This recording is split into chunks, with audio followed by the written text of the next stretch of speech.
नमस्कार दोस्तों, एक बार फिर से आप लोगों का आपके अपने YouTube चैनल फिजिक्स टूल में हार्दिक अभिनंदन है। कक्षा 12 भौतिक विज्ञान का 5वां चैप्टर हम लगातार अध्ययन किए जा रहे हैं और इस चैप्टर का 17वां वीडियो आज आपके सामने प्रस्तुत है। इससे पहले हमने 16 वीडियो कंप्लीट कर लिए, जिन वीडियो के अंदर हमने लगभग चैप्टर की रीडिंग लगा ली है और लास्ट वीडियो में हमने प्रतिरोधों का श्रेणी क्रम और समांतर क्रम संयोजन पढ़ा। ठीक है, और आपने तुल्य प्रतिरोध के सूत्र निकाले श्रेणी क्रम और समांतर क्रम के लिए। अब बात आती है इन पर बेस्ड कुछ एग्जाम्पल की। तो एग्जाम्पल लगभग आप लोग जैसे कक्षा 10 में इन पर सोल्व करके आते हो, वैसे ही एग्जाम्पल आपको कक्षा 12 में भी देखने को मिलते हैं। कुछ एक दो नए एग्जाम्पल आप लोगों को ज़रूर देखने को मिल सकते हैं। तो जैसे मैं एक एग्जाम्पल मेरे सामने आ रहा है, वो मैं एग्जाम्पल आपको समझाने की कोशिश करता हूँ। ठीक है, श्रेणी क्रम और समांतर क्रम संयोजन की। तो आपसे मेरा यही अनुरोध है कि इन पे प्रैक्टिस आपको करनी पड़ेगी। जितने भी एग्जाम्पल वगैरह हैं इन पर आप लोगों को प्रैक्टिस करनी पड़ेगी, उसके बाद ये क्लियर हो जाएंगे आसानी से। जैसे एक एग्जाम्पल ऐसा कुछ दिया हुआ मिलता है, जैसे एक प्रकार से कि एक ये सर्किट है, काफ़ी इम्पोर्टेंट क्वेश्चन है ये और अच्छे से कंपटीशन एग्ज़ाम में भी कई बार ऐसे क्वेश्चन आते हैं। ये एक प्रतिरोध लगा हुआ है यहाँ पर 10 ओम का, और एक प्रतिरोध लगा हुआ है 10 ओम का। उसके आगे यहाँ पर भी एक प्रतिरोध लगा हुआ है 10 ओम का, और यहाँ पर भी एक प्रतिरोध लगा हुआ है, वो भी 10 ओम का है। और ये दो टर्मिनल्स हैं, यहाँ A लिखा हुआ है, यहाँ B लिखा हुआ है। इसका मतलब ये कि बाह्य परिपथ से ये कहीं संबंधित है, और बीच में एक स्विच लगा हुआ है। समझ में आ रही है बात मेरी? ये स्विच S यहाँ कनेक्ट किया हुआ है। अब दोस्तों, इस क्वेश्चन में आपको पूछा क्या जाता है कि इस संयोजन का ये जो A और बिंदु B है, इनके बीच में आपको तुल्य प्रतिरोध ज्ञात करना है। ठीक है, तुल्य प्रतिरोध आपको ज्ञात करना है। तो दो तरीके से क्वेश्चन पूछा जाता है। पहला क्वेश्चन ये कि ये जो स्विच S है, ठीक है, स्विच S खुला हो, पहली कंडीशन ये आती है। और दूसरी कंडीशन ये आती है ये जो स्विच है S वो बंद हो। ठीक है, इस प्रकार दो प्रकार की कंडीशन आपको दे सकता है। स्विच S खुला मिल सकता है और स्विच S बंद मिल सकता है। इन दोनों क्वेश्चन को अपने को हल करना है।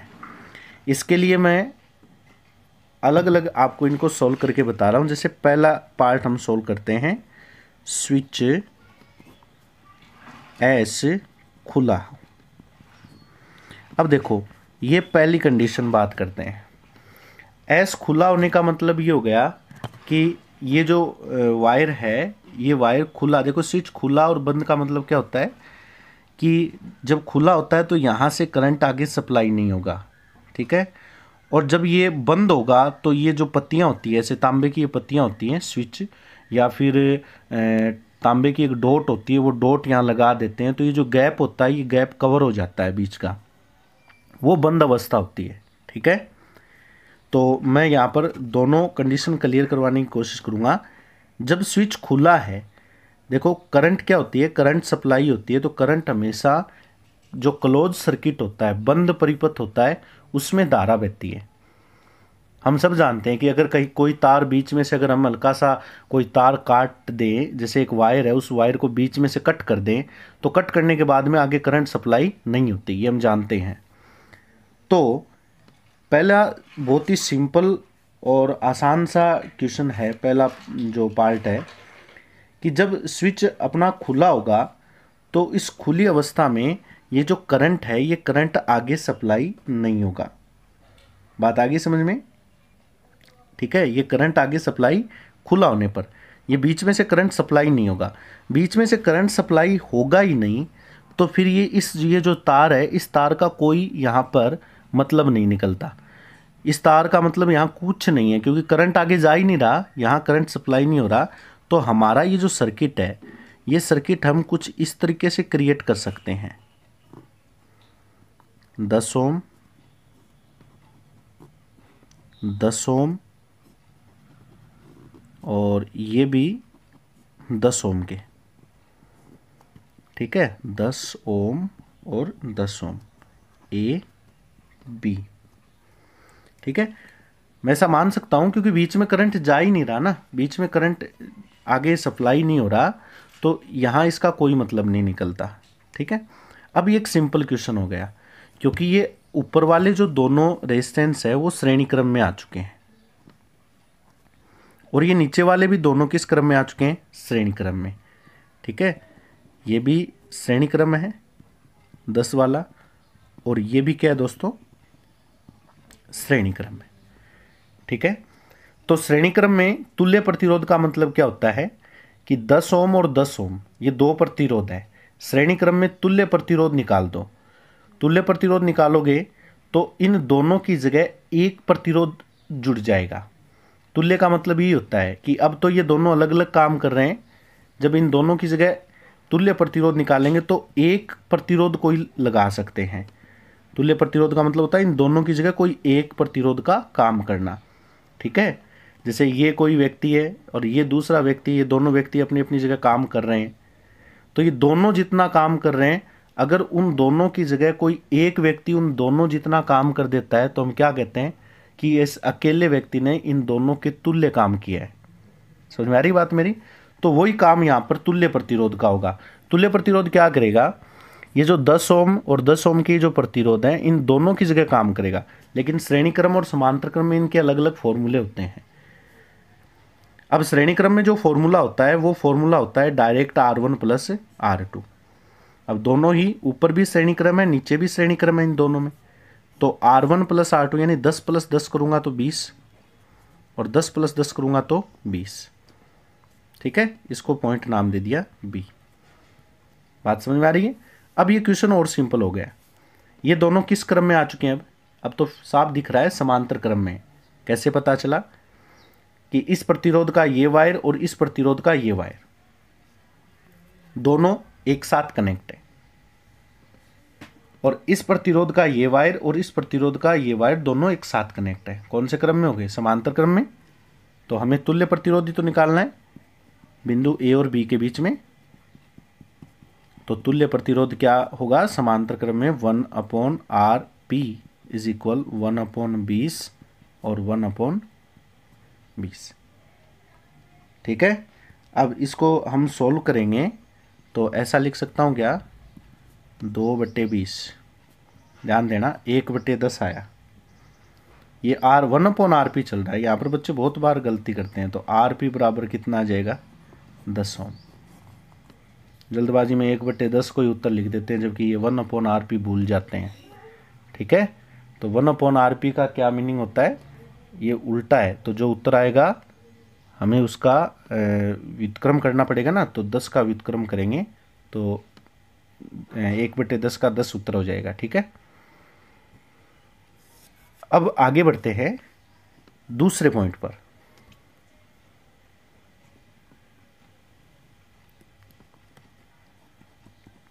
जब स्विच S बंद हो, ठीक है।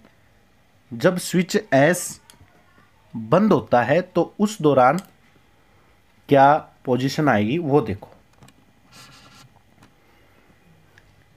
अब देखो यहां मैं इस डायग्राम में फिर आता हूं। जब ये स्विच बंद होगा तो ये दोनों पत्तियां कनेक्ट हो जाएंगी। कनेक्ट होते ही ये एक वायर की तरह काम करने लगे, क्योंकि इसमें करंट आएगा फिर, ठीक है।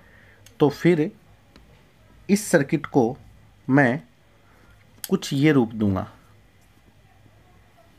ए 10 ओम 10 ओम ये भी 10 ओम का है और ये भी 10 ओम का है। ठीक है, इसको बिंदु बी नाम दे दिया। अब ये कनेक्ट हो चुका है ना, तो ये वायर कुछ ऐसा हो गया, क्योंकि इनको टच करवा दिया हमने, तो ये बिल्कुल पूरा एक वायर बन चुका है। अब यहाँ ये 2 सर्किट बन चुके हैं। ठीक है, एक दाएं भाग का सर्किट बन चुका है इस साइड का, और एक बाएं भाग का सर्किट बन चुका है। बात आ रही समझ में? और इन दोनों सर्किट में आपको पता है कि ये जो करंट है ये एस वायर में से भी सप्लाई होगा। ठीक है, जो भी यहाँ करंट हम सप्लाई करेंगे, तो ये 2 अलग अलग पोर्शन हो गए। इन दोनों के इस पूरे सिस्टम को मैं कुछ ऐसा भी लिख सकता हूँ। अब आपको पता है कि ये एक अलग सर्किट हो गया और ये अलग सर्किट हो गया। ठीक है, तो इन दोनों की बात करें तो ये दोनों किस क्रम में है? समांतर क्रम में। ठीक है, इधर अलग करंट है, इधर अलग करंट है। और इन दोनों की बात करें तो ये किस क्रम में है? समांतर क्रम में। तो इनका तुल्य प्रतिरोध निकाल सकता हूँ पहले। बात समझ में आ रही क्या? ये दोनों किस क्रम में हो गए? ये और ये समांतर क्रम में, और ये भी किस में है? समांतर क्रम में। ये वायर बीच में पड़ा रहेगा। ठीक है, तो इन दोनों की जगह एक कनेक्शन कर दो, इन दोनों की जगह। ठीक है, और इन दोनों की जगह एक कनेक्शन कर दो। तो मैं क्या कर रहा हूँ, ए बिंदु ए चल रहा है, यहाँ 10 और 10 समांतर क्रम में, तो इनका तुल्य प्रतिरोध निकालेंगे तो क्या आएगा? देखो मैं यहाँ निकाल देता हूँ। 1/RP is equal 1/10, 1/10। तो ये हो गया RP बराबर 5 ओम। इसके लिए समझ में आ रही बात मेरी? ठीक है, और इन दोनों के लिए बात करेंगे तो इन दोनों के लिए भी RP बराबर कितना आएगा? 5 ओम ही आएगा, क्योंकि सेम ही संख्या है ये ना, 10 10 ये 10 10 ये, तो 5 ओम इनके लिए आएगा, 5 ओम इनके लिए आएगा। अब आप क्या करो, यहाँ 5 ओम लगा दो, बीच में ये वायर है, ये वायर, और यहाँ 5 ओम लगा दो। ये वायर इस पूरे को, इनके तुल्य को और इनके तुल्य को कौन जोड़ रहा है? ये वायर जोड़ रहा है। ठीक है, तो मैं काम करता हूँ, मैं यहाँ पर ये लगा दिया मैंने 5 ओम का लगा दिया, इधर एक रेजिस्टेंस और लगा दिया 5 ओम का, और यहाँ बिंदु बी नाम दे दिया। समझ में आ रही बात मेरी? बीच में थोड़ा सा गैप छोड़ा है, क्यों छोड़ा है वो बता देता हूँ।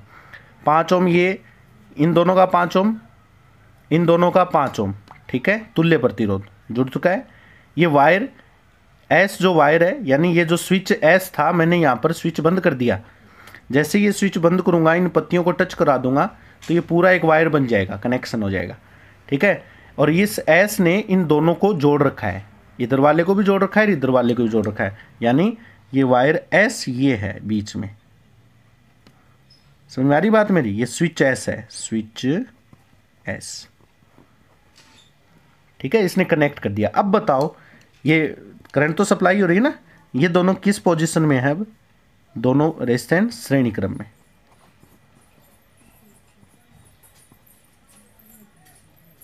तो तुल्य प्रतिरोध निकल जाएगा ना अब इसका।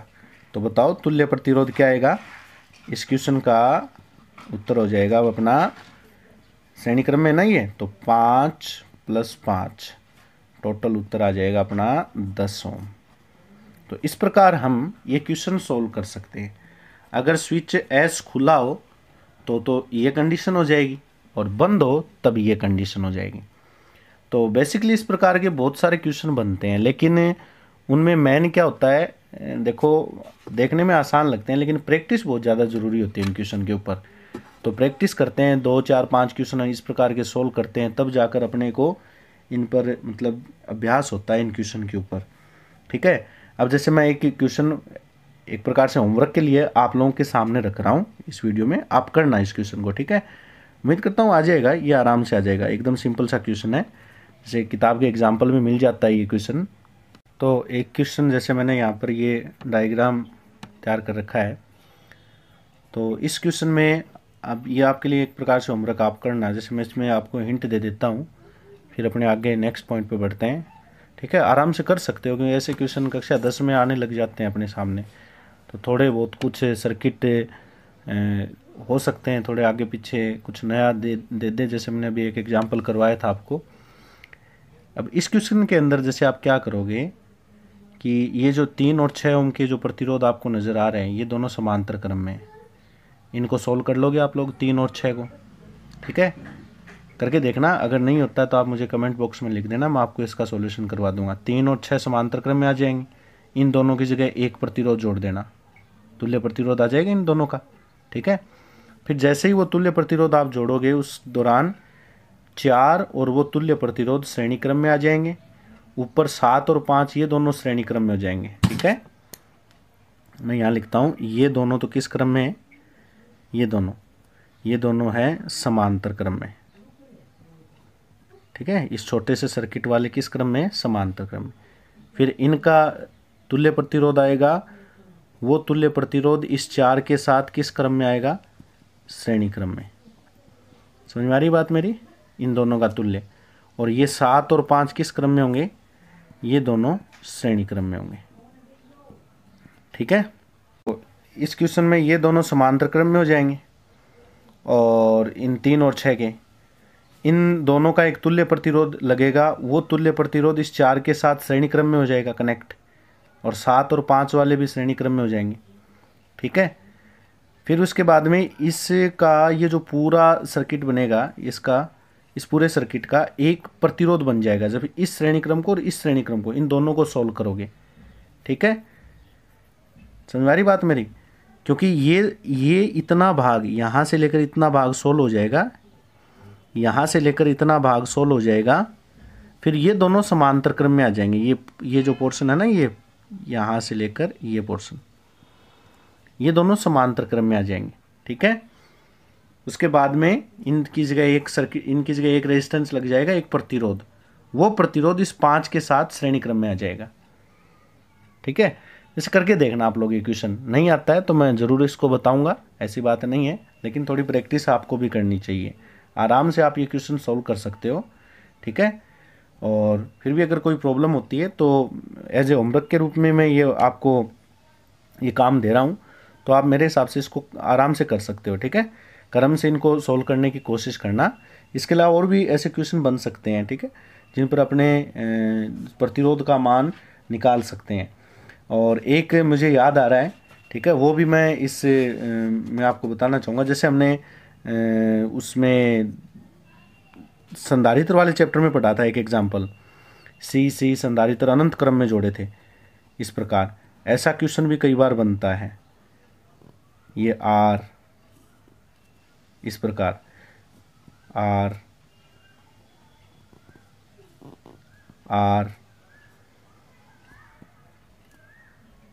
ये भी R, प्रत्येक प्रतिरोध R ओम का है, ठीक है। और ये अनंत तक जुड़े हुए हैं ये ब्रांच, और आपको इसका तुल्य प्रतिरोध निकालना पूछे तो ये सेम वही क्वेश्चन है जो हमने पहले किया था, ठीक है। ऐसा कोई भी क्वेश्चन आ जाए ना तो आपको वैसे ही करना है जैसे मैंने पहले बताया था पीछे वाले वीडियो के अंदर। तो एक तो वही अनुरोध करूंगा आपसे मैं कि वीडियो लगातार देखें। अब जैसे आज मैंने ये होमवर्क दिया आपको, तो जो बच्चे आज ये वीडियो देख रहे हैं आज पहली बार, ठीक है, उनको ये चीज़ समझ में नहीं आएगी कि यार ये तो इन्होंने करवाए नहीं। चलो मैं नेक्स्ट वीडियो में इन दोनों के सॉल्यूशन करवाऊंगा आगे वाले वीडियो में, ठीक है। तब तक के लिए आप इनको सोल्व करके देखना। इन दोनों क्वेश्चन के जो सॉल्यूशन है, इन दोनों क्वेश्चन के सॉल्यूशन में जो नेक्स्ट पार्ट होगा अपना 18वें भाग में इनके सॉल्यूशन करवाऊंगा, ठीक है। 18वें भाग में इन दोनों क्वेश्चन के सॉल्यूशन करेंगे, पार्ट 18 में इन दोनों क्वेश्चन के अपने हल करेंगे। तब तक के लिए आप इस पर प्रैक्टिस करना कि हम इनको कर पाते हैं कि नहीं कर पाते हैं। अब देखिए क्लास की अलग बात होती है, वीडियो चल रहे हैं, तो आप जितनी प्रैक्टिस करोगे वो आपकी होगी, ठीक है। अगर नहीं करोगे तो वो आपकी मर्जी है, करोगे तो वो आपकी मर्जी है। तो अच्छा होगा कि आप इनकी प्रैक्टिस करें। नेक्स्ट वीडियो में इन दोनों क्वेश्चन के सॉल्यूशन करवाऊंगा जैसा मैंने आपको बताया, ठीक है। तब तक के लिए आपके लिए ये दोनों क्वेश्चन इनको करने की कोशिश करना। चलिए अब हम बात करते हैं हमारे नेक्स्ट पॉइंट की, ठीक है। वो क्वेश्चन याद रखना, उनके सॉल्यूशन अगले वीडियो में अपने करेंगे। तब तक आप घर पे ज़रूर करना इस क्वेश्चन को। अपना जो आगे का टॉपिक है वो एक सिंपल सा टॉपिक है लेकिन बहुत ही अच्छा पॉइंट है, जिसका नाम क्या है, छोटी छोटी परिभाषाएं हैं कि सेल क्या होता है, पहले तो सेल के बारे में देखो, सेल क्या होता है, ठीक है। फिर सेल से संबंधित कुछ परिभाषाएं आपको देखने को मिलेगी। देखो सेल क्या होता है, सेल एक युक्ति होती है, वह विद्युतीय युक्ति है जिसको हम सर्किट में कनेक्ट करते हैं और जब इसको विद्युत परिपथ में जोड़ते हैं तो ये क्या करता है, जो रासायनिक ऊर्जा होती है उसको विद्युत ऊर्जा में बदल देता है। तो सेल वह युक्ति है जिसकी सहायता से रासायनिक ऊर्जा से विद्युत ऊर्जा प्राप्त करते हैं, ठीक है। दूसरे शब्दों में कहूँ तो ऐसा भी हम कह सकते हैं कि एक ऐसी डिवाइस है जिसकी सहायता से हम किसी सर्किट में स्थायी विद्युत धारा बनाए रख सकते हैं, ठीक है। ऐसा भी कह सकते हैं, स्थायी विद्युत धारा बनाए रख सकते हैं। विद्युत धारा बनाए रखने के लिए जो युक्ति काम लेते हैं उसे सेल कह सकते हैं, ठीक है। विद्युत सेल वो डिवाइस होती है। तो सेल की ये तो साधारण परिभाषा। अब देखो सेल में होता क्या है, सेल कैसे बनता है। आपको पता है कि सेल में रासायनिक ऊर्जा यानी विद्युत अपघट्य होते हैं सेल में, जैसे H2SO4 एक विद्युत अपघट्य है, ठीक है। विद्युत अपघट्य क्या होता है, जो आयनों में टूट जाता है, ठीक है, आयनों में टूट जाता है। तो H2SO4 विद्युत अपघट्य होता है, वो आयनों में टूट जाता है और जैसे ही वो आयनों में टूटता है तो उसके आयन अलग अलग होते हैं। तो अलग अलग होने से सेल के अंदर पोटेंशियल क्रिएट हो जाता है, विभवांतर, और उस विभवांतर के कारण जो रासायनिक यानी रसायनों से विभवांतर पैदा हुआ वो विद्युत में कन्वर्ट हो जाता है, ठीक है। फिर आवेश का स्थानांतरण होने लग जाता है जिससे विद्युत धारा प्राप्त होती है अपने को, ठीक है। तो सेल एक ऐसी युक्ति है। अब कई प्रश्न ये बनते हैं, जैसे मैं यहाँ हेडिंग में डालता हूँ, एक तो बनता है विद्युत वाहक बल। सेल अलग अलग प्रकार के होते हैं। एक बनता है टर्मिनल वोल्टता और एक परिभाषा में रखूंगा आंतरिक प्रतिरोध की। ये तीनों टॉपिक मैं साथ में लिख रहा हूं क्योंकि इन तीनों का कनेक्शन एक साथ ही आप पढ़ सकते हो। तीनों की परिभाषा एक साथ क्लियर हो सकती है। और ये बता देता हूँ कि बोर्ड एग्जाम में इन पर प्रश्न बहुत बार आता है, आप पुराने पेपर उठा के देखो। और वैसे मैं आपको बता रहा हूँ, मैं झूठ नहीं बोल रहा, ये क्वेश्चन बहुत बार आते हैं बोर्ड एग्जाम में, ठीक है। छोटे क्वेश्चन में कई बार ये क्वेश्चन सामने आ चुके हैं। तो सेल के बारे में आपने सीख लिया, क्या होता है, रासायनिक ऊर्जा को विद्युत ऊर्जा में प्राप्त करते हैं इसकी सहायता से। और सेल वैसे दो प्रकार के हम सेल बोलते हैं, प्राथमिक और द्वितीयक सेल, ठीक है। प्राथमिक और द्वितीयक दो भागों में बांटा गया है इसको। प्राथमिक सेल क्या होता है, वो सेल जिसको काम में लो और फिर फेंक दो, यूज एंड थ्रो वाले सेल होते हैं, ठीक है। एक बार काम में लिया उसके बाद में वो दोबारा काम में नहीं लिए जा सकते, वो प्राथमिक सेल कहलाते हैं। जैसे अपने घड़ी में जो सेल यूज में लेते हैं वो प्राथमिक सेल में आते हैं, ठीक है। और द्वितीयक सेल वो होते हैं जिनको एक बार काम में लो और फिर दोबारा भी उनको रिकवर किया जा सके, वो द्वितीयक सेल होते हैं। जैसे गाड़ियों के अंदर जो बैटरियां होती है वो द्वितीयक सेल में आती हैं, बड़ी बड़ी बैटरियां होती हैं। और घरों में इन्वर्टर की जो बैटरियां होती है वो द्वितीयक सेल में आती हैं। कहने का मतलब वो डिस्चार्ज हो जाती है तो उनको दोबारा चार्ज किया जा सकता है, दोबारा तैयार हो जाती हैं वो बैटरियाँ। तो सेल दो प्रकार के होते हैं, कौन कौन से, प्राथमिक यानी प्राइमरी जिसको हम बोलते हैं, और दूसरे द्वितीयक सेल होते हैं। समझ में आ गई बात मेरी। प्राथमिक को तो एक ही बार काम में लिया जा सकता है, दोबारा काम में नहीं ले सकते, और द्वितीयक को दोबारा काम में लिया जा सकता है। ये सेलों का दो भागों में वर्गीकरण होता है। इसके बारे में ज़्यादा आप लोग लैब की जो क्लासें होगी उसमें आप ज़रूर पढ़ोगे इनके बारे में, ठीक है, क्योंकि लैब का मैटर है ये सारा। और वैसे एक वर्गीकरण आर्द्र और शुष्क के रूप में भी किया जाता है। सूखा सेल, ठीक है, जिसमें द्रव्य ना हो, सूखा सेल होता है, वो शुष्क सेल होते हैं। और जिसमें द्रव्य की मात्रा होती है, गीले होते हैं, वो आर्द्र सेल कहलाते हैं। तो इस प्रकार भी वर्गीकरण हो सकता है, ठीक है। तो लैब के अंदर हम शुष्क और आर्द्र दोनों सेल यूज में लेते हैं। तो जब लैब में आप जाओ, जब भी जाने का मौका मिले तो इन चीज़ों के बारे में ज़रूर पढ़ना। फ़िलहाल ये हमारे सिलेबस यानी थ्योरी के सिलेबस में फ़िलहाल इसके बारे में इतना ही है, तो मैं इतनी चर्चा करूँगा। और इनके बारे में मैंने 1-2 पॉइंट आपको ज़रूर बताएं, तो इनके बारे में आप सीखने की कोशिश करना। प्राथमिक और द्वितीयक में क्या अंतर होता है वो मैंने बता दिया आपको, ठीक है। थ्योरी में ये नहीं है, अपने ये टेंशन लेने की ज़रूरत नहीं, इसलिए मैंने शॉर्ट में आपको बताया। तो नॉलेज आपको ज़रूर होना चाहिए। एक आर्द्र और शुष्क के बारे में बताया। तो आर्द्र सेल वो होता है जो गीला होता है, शुष्क सेल वो होते हैं जो सूखा होता है, ठीक है। तो सूखे सेल होते हैं जिनको मतलब तोड़कर देखते हैं तो अंदर से सूखा बुरादा निकलता है, वो शुष्क सेल में आते हैं। और आर्द्र सेल वो होते हैं जिनमें हम पानी यूज़ में लेकर मतलब विलयन तैयार करते हैं, जैसे लैक्लांसी सेल होता है, ठीक है। वो आर्द्र और शुष्क सेल में ही आते हैं, ठीक है। तो ये दोनों जो सेल मैंने उदाहरण बताए हैं, ये दोनों सेल प्राथमिक और द्वितीयक दोनों में हम यूज़ में ले सकते हैं, ठीक है। तो लगभग जैसे लैक्लांसी सेल है और जो घड़ियों में यूज़ में लेते हैं, ये प्राथमिक सेलों में आते हैं। लैब के अंदर जो हम सेल यूज़ में लेते हैं लगभग प्राथमिक सेल यूज़ में लेते हैं लैब में, ठीक है। जब तक काम आते हैं तब तक काम आते हैं, उसके बाद में हम उनको नए तैयार करना पड़ता है या फेंक देते हैं। द्वितीयक सेल मैंने बता दिया कहाँ यूज़ में लिए जाते हैं। तो ये नॉलेज के लिए मैंने आप लोगों को ये बातें बताई हैं। वैसे आपको बस याद इतना ही रखना है, सेल क्या होता है, रासायनिक ऊर्जा को विद्युत ऊर्जा में परिवर्तित करने वाली एक डिवाइस होती है, ठीक है।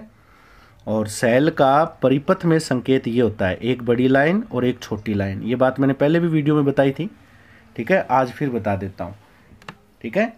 तो बेसिक बातों से ये वीडियो क्योंकि आगे से आगे टॉपिक जब चलने लग जाता है तो बहुत सारी ऐसी बातें होती है कि जिनको बताने का मन करता है, ठीक है। लेकिन कोशिश हमारी यही है कि अपने सिलेबस के अंदर ही रहें, सिलेबस से बाहर न जाएं, ताकि क्योंकि फिर आगे तो इन टॉपिक का कोई अंत नहीं है, पढ़ते जाओ आगे से आगे। तो सेल का ये संकेत होता है, एक बड़ी लाइन एक छोटी लाइन। बड़ी लाइन एनोड को दर्शाती है यानी पॉजिटिव टर्मिनल, और छोटी लाइन कैथोड को यानी नेगेटिव टर्मिनल्स को प्रदर्शित करती है। जब 2 या 2 से अधिक सेलों को आपस में जोड़ दिया जाता है तो बैटरी बन जाती है, ठीक है। ये 2-4 बातें आप लोगों को पता होनी चाहिए, ठीक है, क्योंकि मैंने पहले भी कहा था कि ये चैप्टर लैब में भी काम आएंगे अपने और थ्योरी में भी काम आ रहे हैं, तो इन चीज़ों का पता होना चाहिए। क्या बताया मैंने, सेल क्या होता है समझ में आ गया। ये सेल का संकेत होता है, एक बड़ी लाइन एक छोटी लाइन। ज़्यादा गैप मत बनाना इनके बीच में। कई बार बच्चे बहुत बड़ी मिस्टेक कर देते हैं, बड़ी लाइन खींचते हैं और फिर ज़्यादा गैप देकर एक लाइन और खींच देते हैं। तो कई बार एग्जामिनर उसको सेल ने समझकर संधारित्र समझ लेता है, प्लस माइनस लगाना भूल जाते हैं, ठीक है। तो जब भी सेल का संकेत बनाओ तो प्लस माइनस जरूर दर्शाओ, और बड़ी और छोटी लाइन में अंतर दिखना चाहिए, बड़ी लाइन छोटी लाइन, गैप होना चाहिए कम, ठीक है। और जब 2 या 2 से अधिक सेल जोड़ देते हैं, 2 या 2 से अधिक, ऐसे 2-3 सेल आप आपस में कनेक्ट कर दो, ठीक है, बैटरी बन जाएगी।